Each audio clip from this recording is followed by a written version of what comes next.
Okay, I'm in my car. Oops, sorry, Mike. I've got my earphones on. What am I doing? I'm going to Gavin's house. He lives up there. I'm just going to drive up. I'm just making sure the mic's working all right. I've got my neutral. It's going to be difficult, this. Right, okay. There's no one coming, so I should be all right. Can you see up there? I'm bound to crash the car or something on the first take of the film. Oh, have I done that? All trapped, hold on. Oh, fuck me. What a waste of film this is. Fucking hell. The cable's caught.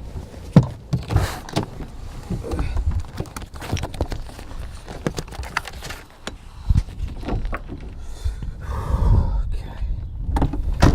There's the little car. We bought that for this job. Looking good. What's up to the exhaust?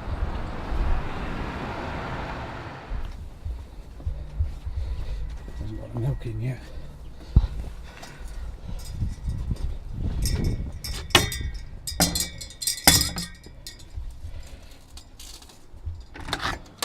Hey, hello, mate. Cheers. It's your milk. How you doing? I'm alright. What's happened to the car? It's fucked. Is that really fallen off? Yeah. I thought they told you it was a new one. Yeah, I know, but it just fell off. It's just corroded at the back. It's really untidy, which is... You were meant to tidy up Julie up her fucking I mind. know, man, but she didn't give me enough time, sorry. I was running around, like, dropping the kids off and everything. By the time I got back, you know, fuck it. How long have you been working out of this room, Gav? About 10 years. What do you mean by working out? Yeah, like actually doing your main recording. Yeah, I've sort of, yeah, pretty much for about 10 years. Shit. Obviously it's not been set up like this. This is the best it's ever been, actually. So what's this board, Gav? Is that like a... I don't, yeah. This is, it's just like a notice board. We had the bailiffs round. So that, obviously that is there. Is that the bailiff's notice? Yeah. Fucking hell, I didn't see that, dude. Man, the amount of money that they've whacked on top, it's like 800 quid. It's now like 1,167. I tell you what, man, that's a plum job in there, being a bailiff. Obviously there's hassle, but Fucking hell. you get a lot of money. It's They put rubbish, 300 quid on? yeah. So we've had that. I've got to pay that in 3 weeks. And Is that council tax or...? yeah, it's council tax. But Judy didn't tell me about it, so I didn't really know. Anyway, so that's that. And the other stuff is like school stuff and calendar and shit. Okay. You can spark that up. Yeah, I can only smoke in the kitchen.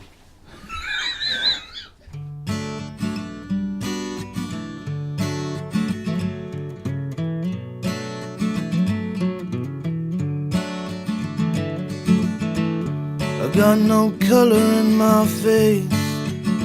I'll gather pace. I'll gather pace. I got no touch, I got no taste. I'm laid to waste. I'm laid to waste. No, there'll never be another who roams away. You roam. I'm on my knees, I'm on my knees. It's raining stones. It's raining stones. Yeah. Alright, This is your kitchen. this is the kitchen, which I've had time to tidy, well, sort of tidy up. Yeah, this is a different story, innit, in here. This is probably where I do a lot of writing, especially like with Clay Hill stuff and stuff that gets sent up, Yeah. because I tend to just fire it. Not my own thing, that sort of, but it's where I write a lot of lyrics. What actually happened with Clay Hill? Because obviously this whole documentary, from my perspective, all came about from turning up the day that you had that phone call. We didn't sell any records, Right. basically. I think that's the long and short of it. And I just don't think the label had any money to keep it going, or they saw it as a sort of lost cause or whatever. I'm not sure really. So we made we ended up doing sort of like 4 records with them, a couple of mini albums, a couple of albums. So it's probably the most productive because you've been signed twice, haven't you? yeah, I originally was Sun House, which didn't really last very long at all. It was like just under 2 years. Shit. Yeah, and we sort of got dropped, but we sort of got we sort of got dropped because I sort of lost it really. Yeah. And I just, God man, I was in a really awful. It's just a complete nut job. I mean, this is the whole problem now. I feel really nervous and shaky and about doing a solo thing because I haven't got the confidence. It seems really weird, you know what I mean? Because I've made records and obviously I've done a lot of gigging and stuff like that, but I'm sort of deep in the core of me, I'm just a bit fucked up. I was sort of split 50-50 between thinking I'm a complete twat and the other half thinks I'm fucking brilliant, you know, and it's sort of depending on how the day goes is depending on whether I can get up and do it, you know. Yeah. So yeah, if you just explain where this is all leading to, the idea that we've had about doing a gig in that living room. The idea really is to start off by doing a gig in my own front room. Yeah. And take it from there.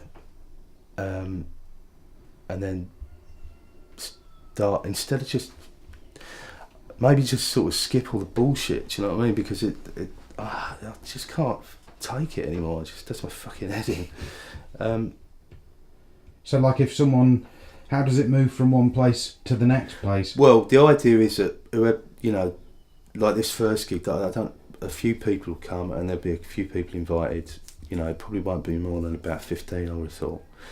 And then somebody who's come invites you to play at their house, and then we sort of, you know, arrange to play at their house a month later. Could end up, you know, I don't know, in Japan or somewhere, do you know what I mean? Because someone from Japan might come to the gig and go, why don't you come and play at my house in Japan? Which would be great. So the whole idea is it's like a tour of people's living rooms? Basically, yeah. So that's the idea. Fantastic. But you know, who knows if I can't do the first gig, that's not going to happen, is it? Lying awake at night thinking of all the living rooms I could have played all over the world. Because, yeah, I could have been massive in Bangkok. Fantastic. Okay, well, I'll cut it there, Gav. We'll go and try and get that exhaust sorted. Yeah, okay, mate. Yeah. Does it sound any louder? Yeah, check this out, mate. Yeah, it's really loud, isn't it? I like your code. It's great, isn't it? Half a daily. Stick a pony in the pocket. I'll get you a lovely deal. I love that tune. You know that one of Funny Fools and Horses? Yeah, baby. Oh, you know what I got, man? This Christmas, the Chaz and Dave Christmas box. I'll play it when I get back. Fucking hell. Fucking calm. I've been living in Stoke now longer than I've lived anywhere. I've been here for over 15 years. But I still feel like weird. Although I don't feel weird, but I feel like set apart. So it's like living in a sort of foreign city, although I sort of feel part of it as well, because all my kids have got like Stoke accents. And How many kids have you got? Michael is the eldest, is 15. There's Jake, that's 12, and Martha, that is 9. They're both brilliant on guitar, the two lads. And I was, you know, thinking back to when I was that age, it just seemed like a sort of another planet and another world, you know what I mean? Actually being able to play the guitar just seemed completely alien, like it was an impossible thing to do. And no one in no one in my family's like musical or anything, so it was only really that, everything changed for me, I guess, when my dad died when I was about 18, and I got a guitar then, and I sort of used it to, I don't know, take my mind off it, I guess. And all, yeah, I used the guitar and all them drugs, and to take my mind off it, and I carried on taking my mind off it for like too long anyway, and fried my head. But I did sort of learn. I learned enough to write anyway, which is what I really wanted to do. Do you think But- that's the beginning of where your songwriting came from, your dad dying, and that depth of emotion that obviously that's, I mean, your songs seem to go right to the root, don't they? And Well, I didn't, did you never used to write before your dad passed away? like I said, it just seemed completely impossible thing to be able to do. And then because I was such a late starter, I didn't actually realise that I could sing till I was about 22. I mean, it's when I don't know, when we first moved up to Stoke and we first met, I was about 21, and it was then, only just then, that I realised that I could actually sing. And I wrote a good song, and that's the sort of first time it happened. But up until then, I didn't really, I don't know. I was really rubbish. There was a point when Judy was better on the guitar than me. She could only play about 4 chords. Anyway. But yeah, I reckon that's where it kicked off from. I thought, the thing is though, I don't know. There's sort of another place music does take you. It's sort of, I don't know. It's the only thing like it. Well, for me it is anyway.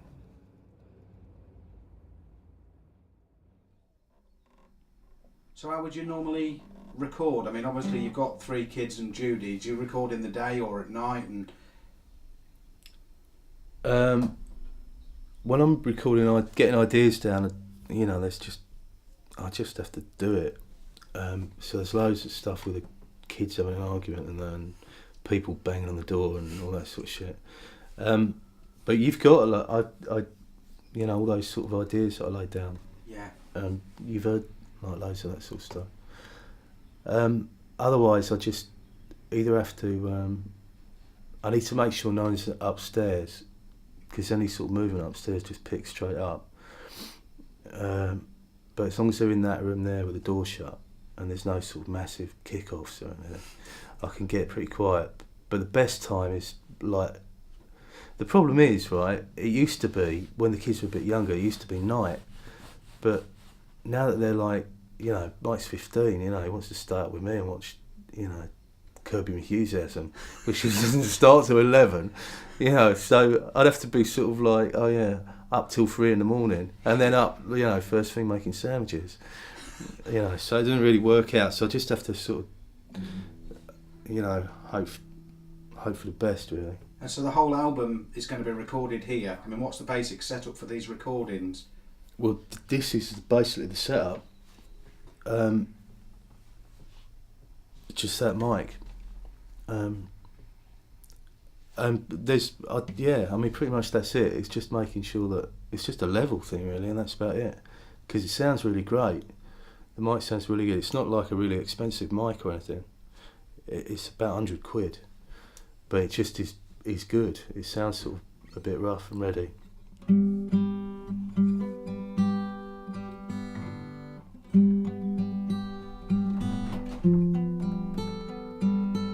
can remember it.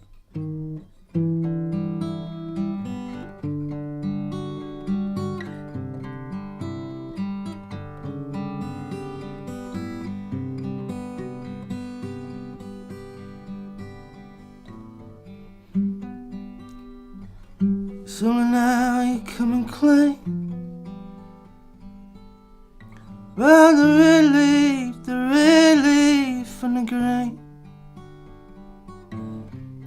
There's part of me between Veneration.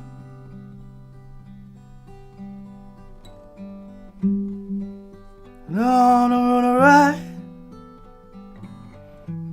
the moon is in the light. Red, I'm on a road, inspiration. You look away from the red leaf to gray. But I cut the figure of a fool.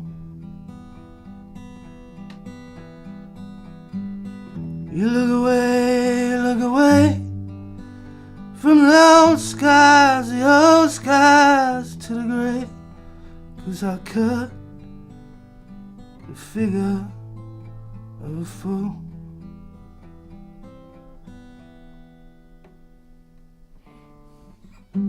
That's about. I've not finished writing it yet. Well, in fact, I haven't really written it at all, apart from that look away bit.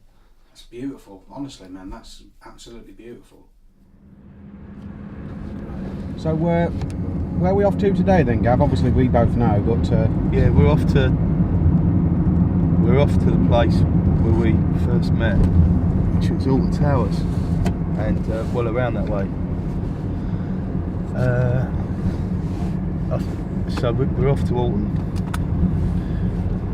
and Cotton, I think it's called, where we sort of first, because people don't believe it, but we did actually, you know, used to work at Alton Towers, and that's how we sort of started hanging out together. What's your first memory of me? We ended up meeting at this party, like loads of people from Alton Towers went up to a party in Manchester, and I can't remember the exact thing, but it was skinning up or something, and then we sat out in the garden, and I was like, "Alright mate," and you were like, "Alright mate," and I was like, is this guy taking the piss, or is he genuinely from where I come from? So everything I was saying, you were going, "Yeah, do me a favour, knock it on the end," know what I mean?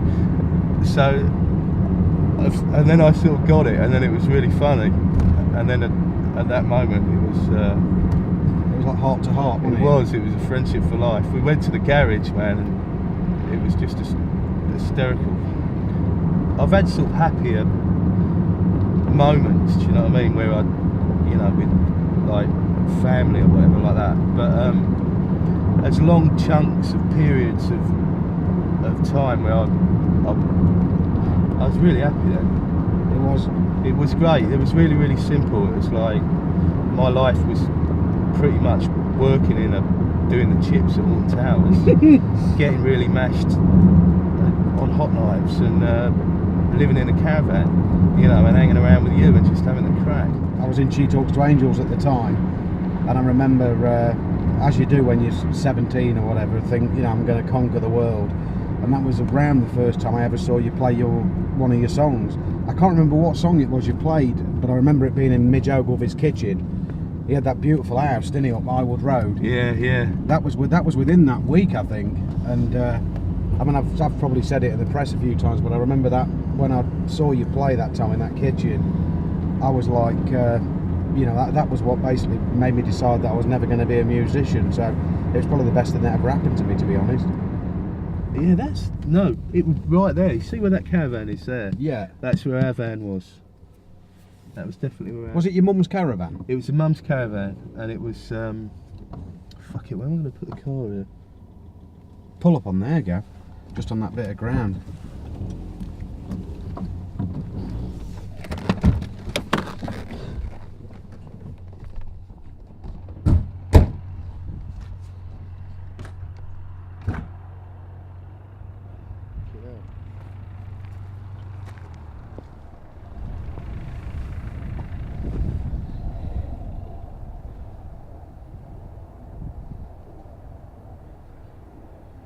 So how long did you live in the caravan? It's about 8 months, and I don't know, man. It's weird, really. I was sort of really naive then.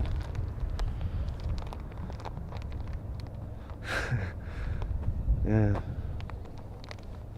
What age were you?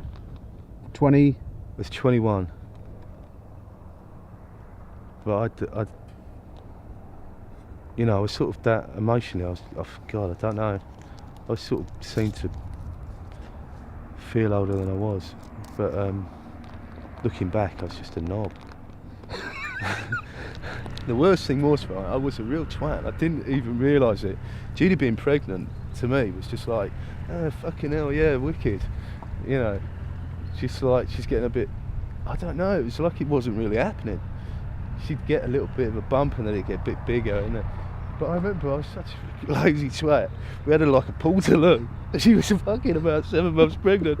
I used to just be sitting in the fucking caravan with the fucking hot lights going, getting really fucked, and I'd see her like walking up emptying the fucking toilet. Really fucking big. And I'd be like, oh, it's really good for her, man, she needs it for labour.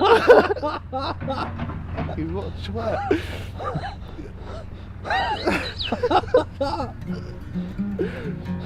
So fucking out of order. It's just like, God, why did you ever stay with me? The fire's up and burning, bees are sweating lust. The mother of my children, sleeping in the cusp. I know the harvest's over and they never came for us.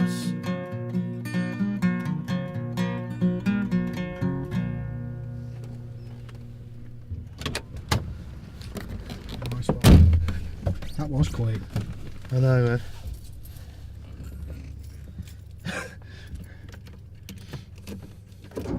Right then. Oh, fucking hell. I knew you were going to think I did.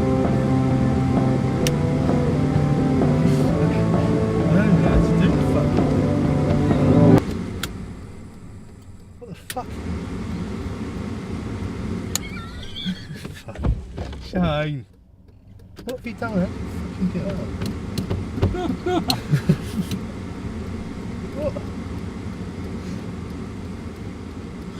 Oh, come on, where's the fucking button for the hazards?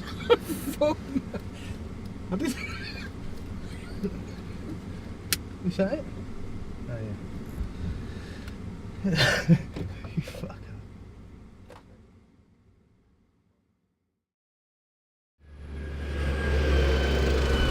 Where have you been? You alright? Yeah. I'm only about 2 minutes late. 10 minutes late. Come on in, sucker. Oh, Shane. There's a coffee in here, mate. Thanks, mate. I know. It's fucking... You're on camera. I know, but I wasn't prepared. Was you not? No. You doing? Is that the same stuff you've been wearing? I'm doing the David Attenborough thing. Yeah. Like the David Attenborough of rock. Do you know what I'm Which saying? is... To wear the same clothes all the time. Hold on. What's that noise, Ali? So that I always look. So that, yeah. Anyway, so the idea is, I don't know what the idea is really, but it just sort of saves me thinking about. I need to wear something different every day. Yeah. Well, and also it means we can cut the material together really easily because you'll always be in the same clothes. Yeah. So I've been wearing the same thing for about, I don't know, 3 weeks. Yeah. Well done. Yeah. There's your coffee. Mate. Cheers, mate. Thanks. What are you gonna drink? Oh, can you turn it off? Yeah. Yeah, we're not doing very well today, are we, Gav? What, mentally, you mean? Yeah. No, well, it's been a bit. I'm not sure whether it's just the build up for me, whether it's the build up to doing this gig, but I just fucking have gone on alright. High anxiety. The last couple of days has just been a real nightmare. But I think now that we've set a date, and now that it's, I realise that it's just going to be me and a guitar, and I've never done it. That's what's set me off, and I just anyway. Sorry, man. No, it's good. So man. I'm It's all right. like a bit of a. I don't know. I guess I'm not as. I don't feel as relaxed as I have been feeling. It's not that one. think it's one of these. If you park in one of these spaces, it's somewhere here, mate. It's one of these. I mean, it might not be a studio anymore, but we can trek. Do you want to tell people why we're coming to the studio? What we're looking for? We're looking for reel to run the recordings through to give them a warm feel. So hopefully they're going to be able to sort us out. Right, video me now then, quick. Yeah, okay. So what happened then, Shay? When? Just a minute ago, the conversation. Obviously, we've not filmed it. But he's a big fan of your films, isn't Yeah, I've just managed. I mentioned Dead Man's Shoes, and he said that he liked it, and so we're going to be able to come back in a bit. He's just mixing down at the minute. Yeah. It's mixing down. Excellent. Yeah, baby. That's the little 4-track. Oh yeah. Oh, it's an old Tiac, is it? Yeah. It's got a little mixing desk that comes with it. That's all right, Gavin. That's the sort of thing we're looking at, isn't it? Like, because these aren't that expensive, are they? These sorts of No, things. not No, at all, that's mate. great. No. Mate. So, what's going to be the damage then for? What we're looking at? It's going to be best to cut down price because this thing's on a tab budget. I'd let you have that for 15 quid. 15. Yeah. Oh, that's amazing. That's the best look ever, isn't it? That is unbelievable. I've been looking on the internet for about a week and a half, and then we come to one place in Burton. I know. Thanks, mate. Cheers. Yeah. Isn't that incredible? Absolutely amazing, mate. I wish I wasn't on it, but there you go. No, you look wicked. No, I don't. I've just started training, like so. Very photogenic. Really? Hurts your arm, doesn't it? It really. My arm is better. Can you imagine how I was when I did that 14-minute take in the kitchen? How Yeah. long can we go Am here? I even on that? Like 20 minutes. Yeah, that's since we started. Oh, right. Don't get me going. Anyway, it's not longer than mine. Where's it? Oh, please, thank you. Yeah, hold that. Just tell Then. me how to press. Fucking. Hell in the streets of sorrow, a view below. I watch you button up your coat, turn your collar and then go.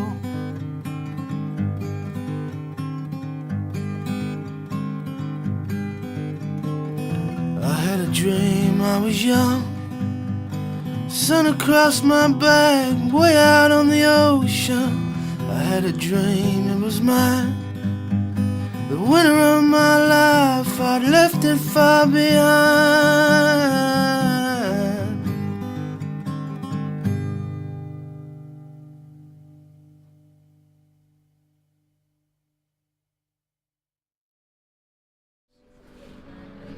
Hey, brain cake.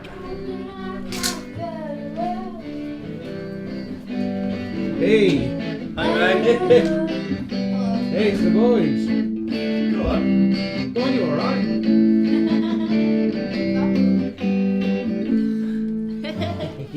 How are you, brain cake? Hey, mate. Cool, how you feeling? You're looking alright. Yeah, I mean, I'm pretty shaky, Yeah. but I'm just like, I don't know. I'm sort of sick of being scared, really. Yeah.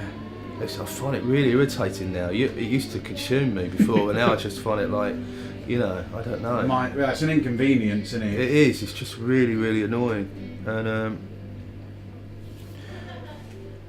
I've got a few get out clauses. I've got a few songs that I know just completely backwards, Yeah. and are really easy to play, and obviously, like there's a couple of old Son House tunes and one sort of spiritual one that I've got, which is Convert the whole audience to yeah, cars. it's not really like that, but it's more of a sort of I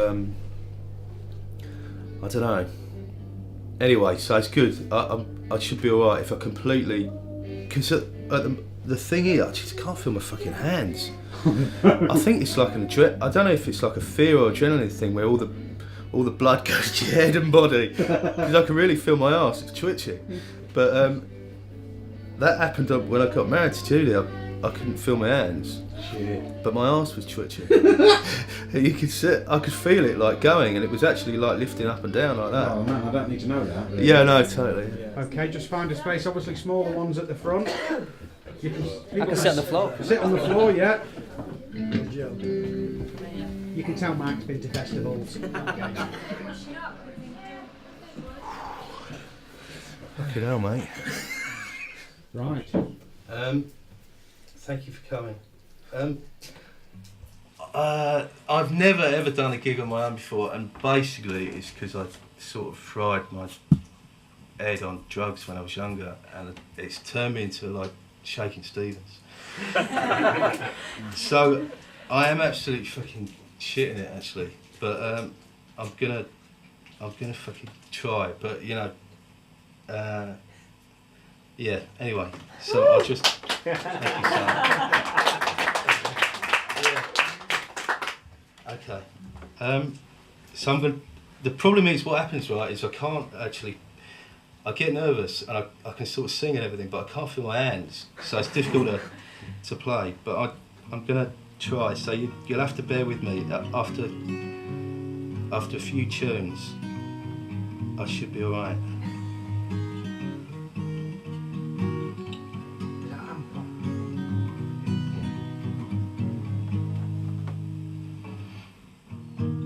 Open up the windows, I'm reeling in the heat. Oh, fucking hell. It's okay. Sorry, man. Take your time, Gav. It's cool. I'm going to have to do something else.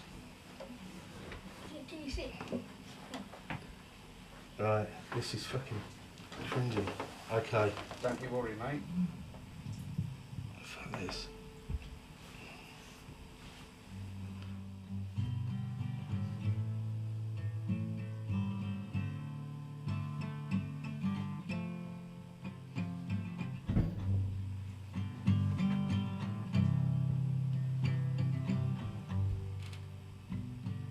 The city lights flick to display. Bang, there goes another day.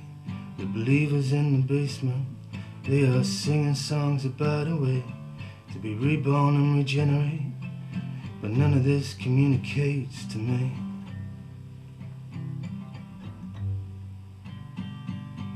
Up here on the second floor, I've forgotten what I'm waiting for. A friend, a brother, mother, woman, maybe. But I have all these and they're so fake, emotionless and considerate to me. And it's a hard song, a hard song. It's been beating on my back. It's a hard sun, it shines its light on me. It's a hard sun that's been beating on my back. It's a hard sun, it shines its light on me.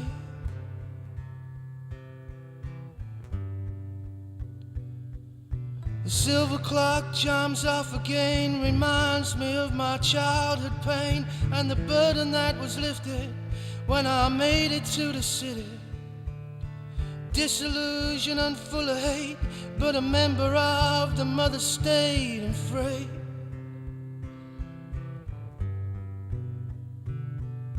At empty walls I sit and stare, I sense a feeling in the air. In the throes of thought I wonder, can I make it on my own? But deep down in my heart I know that I ain't never ever going home.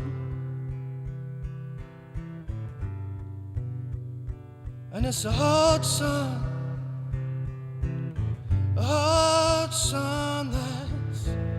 that's been beating on my back. It's a hard sun, it shines its light on me.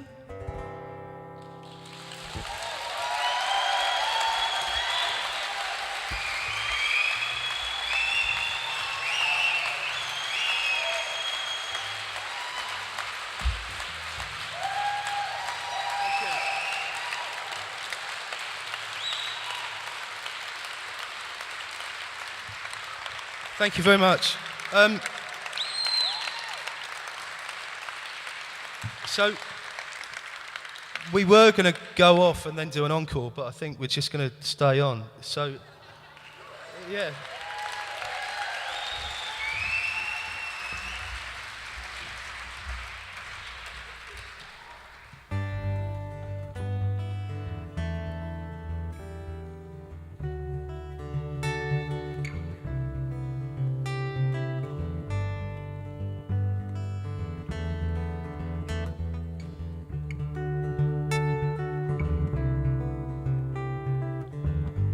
then there weren't no limit.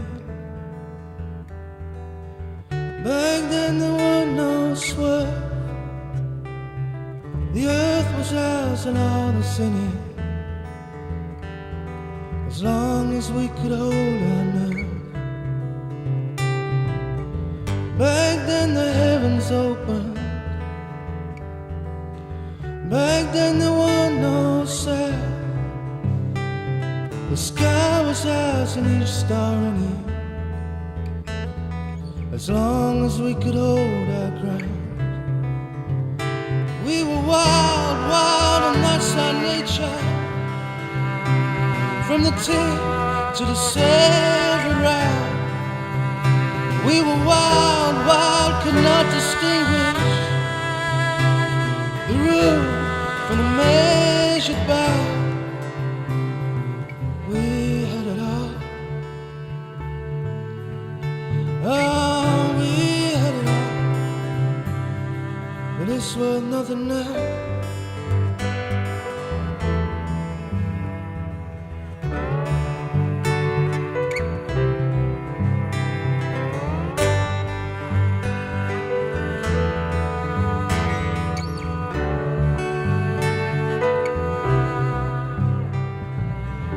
Back then a fortune rolled in.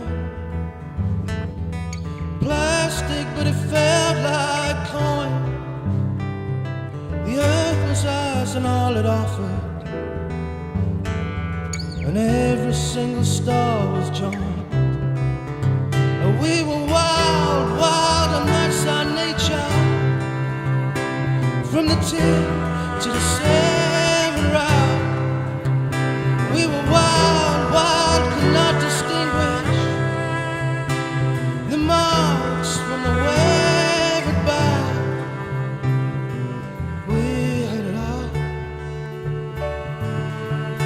Oh, we had it all. But it's worth nothing now.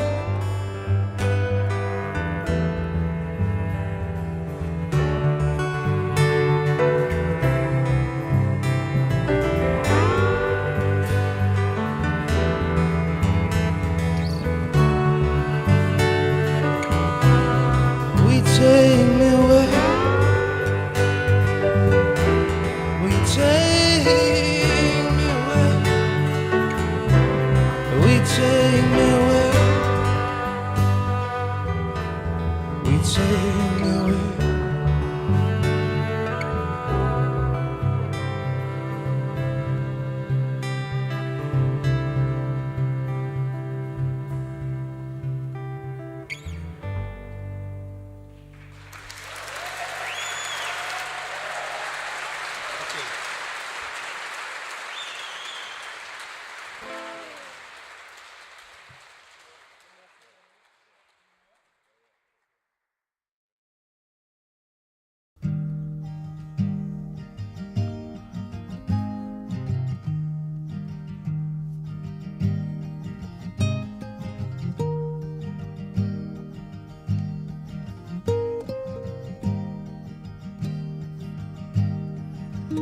We ain't over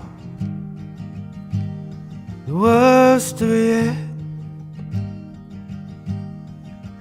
There's a whole lot of faces and places I'm trying to forget. I haven't found yet my groove in the world. And he'd have flung stars into space, he ain't likely to tell. One day I'll figure why I can't relate,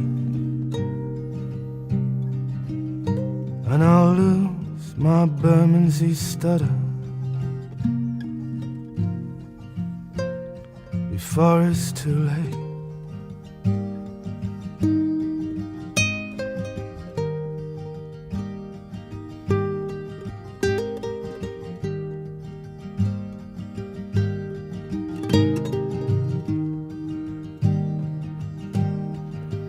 I'm alone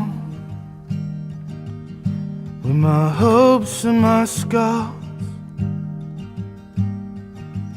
There are 5 points to life, but I can't recall what they are.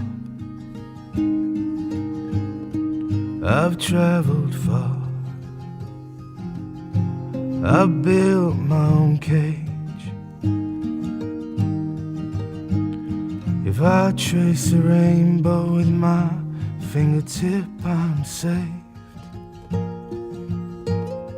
One day I'll figure a way to escape, and I'll lose my Berman as they stutter before it's too late.